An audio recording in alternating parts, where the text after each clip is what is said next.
കോണാർക്കട കറിദോശ, ജിഗിർദണ്ഡ, മല്ലികവാസം. പറഞ്ഞു വരുന്നത് മധുരയെക്കുറിച്ചാണ്. തൂങ്കാ നഗരം എന്ന് വിളിപ്പേരുള്ള മധുരയെക്കുറിച്ച്.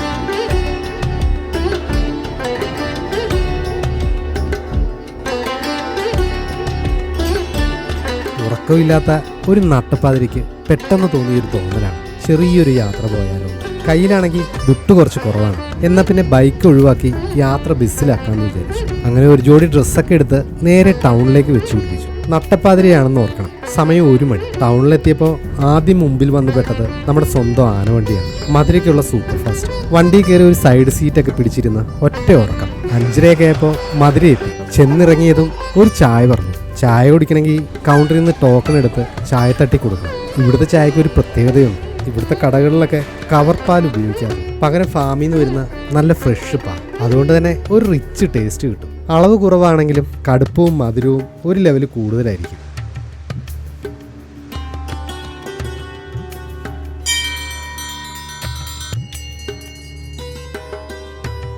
ഇവിടെ തൊട്ടടുത്ത് തന്നെയാണ് മധുര പൂ മാർക്കറ്റ് ഉള്ളത്. പൂക്കളുടെ സുഗന്ധവും നിറങ്ങളും ജീവിതവുമൊക്കെ ഒരുമിച്ച് കാണാൻ പറ്റുന്ന സ്ഥലം.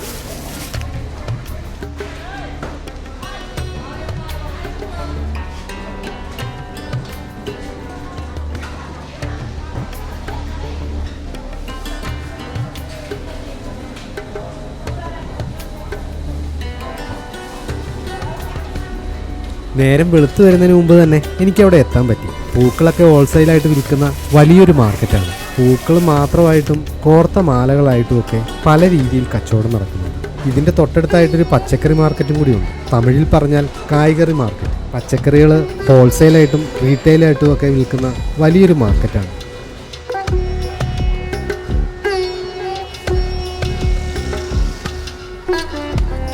എല്ലാം കറങ്ങി നടന്നൊന്നും കണ്ടു. നല്ല ഫ്രഷ് പച്ചക്കറി. വെറും ഒരു മാർക്കറ്റല്ല, മധുരയുടെ തന്നെ ഒരു ജീവിതമാണ്. ഇവിടെ പഴയ കാലത്തിന്റെ പാരമ്പര്യവും ഇന്നത്തെ തിരക്കേറിയ ജീവിതവും ഒക്കെ ഒരുമിച്ച് കാണുന്നുണ്ട്. രാവിലെ സൂര്യൻ ഉയരുന്നതിന് മുമ്പ് തന്നെ ഇവിടുത്തെ ജീവിതം ആരംഭിക്കും. ഈ ഒരു നഗരത്തെ മനസ്സിലാക്കാൻ ഇവിടുത്തെ മാർക്കറ്റ് തന്നെ ധാരാളം.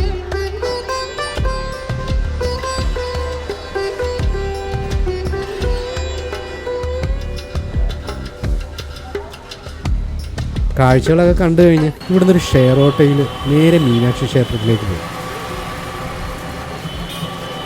ഇവിടെ വന്ന ഒറ്റയ്ക്ക് ഓട്ടോ വിളിച്ച് പോകാൻ ശ്രമിക്കാതിരിക്കുന്നതാണ് നല്ലത്. പലർക്കും മധുര വന്നു കഴിഞ്ഞാൽ മോശമായിട്ടുള്ള ഒരു അനുഭവം ഉണ്ടാകുന്നത് ഈ ഒരു കാര്യത്തിലാണ്. അങ്ങനെ ഞാൻ ക്ഷേത്ര പരിസരത്തെത്തി. നിറഞ്ഞ നിറത്തിലുള്ള ഗോപുരങ്ങളും അതിലെ ശില്പങ്ങളും ഓരോന്നും ഒരു കഥ പറയുന്നവയാണ്.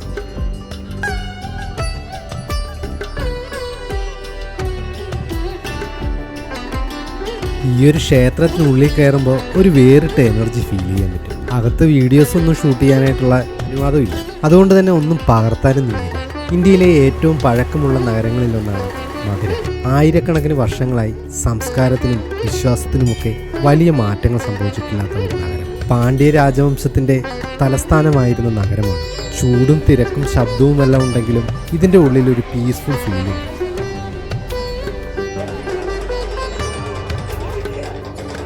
ചൂടിൻ്റെ കാര്യം പറഞ്ഞപ്പോഴാണ് ഓർത്തത്, നല്ല ദാഹം എടുക്കുന്നു.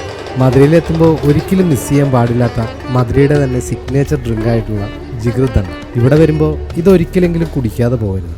ഇതിനെ ഒരു ഡ്രിങ്കായിട്ട് കാണണ്ട, ഇതൊരു എക്സ്പീരിയൻസ് ആണ്. ഈ ചൂടുള്ള നഗരത്തിൽ ഒരു സിപ്പ് എടുത്താൽ തന്നെ മനസ്സ് കൂളായി പോകും. പൊരിഞ്ഞ ചൂടായതുകൊണ്ട് എവിടെയെങ്കിലും ഇരുന്ന് ഒന്ന് റെസ്റ്റ് ചെയ്യാമെന്ന് വിചാരിച്ചു.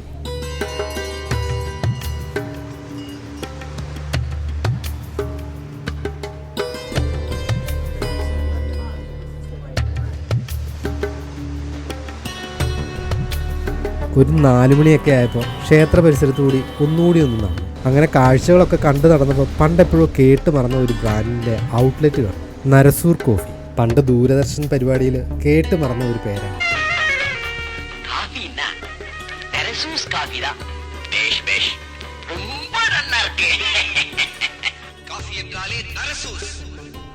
ഷോപ്പൊക്കെ വിസിറ്റ് ചെയ്ത് കഴിഞ്ഞപ്പോൾ ഞാൻ അവിടുന്ന് ഒരു പാക്കറ്റ് കാപ്പിപ്പൊടി മേടിച്ചു. പണ്ട് കോഫിക്ക് ഒരു വേറിട്ട ടേസ്റ്റ് കൊണ്ടുവന്നത് ഇവരാണെന്ന് പറഞ്ഞു കേട്ടിട്ടുണ്ട്. അങ്ങനെ ഇവിടുത്തെ പലതരത്തിലുള്ള കച്ചവടങ്ങളെല്ലാം കണ്ടു നടന്നിട്ട് സമയം പോയതറിഞ്ഞു.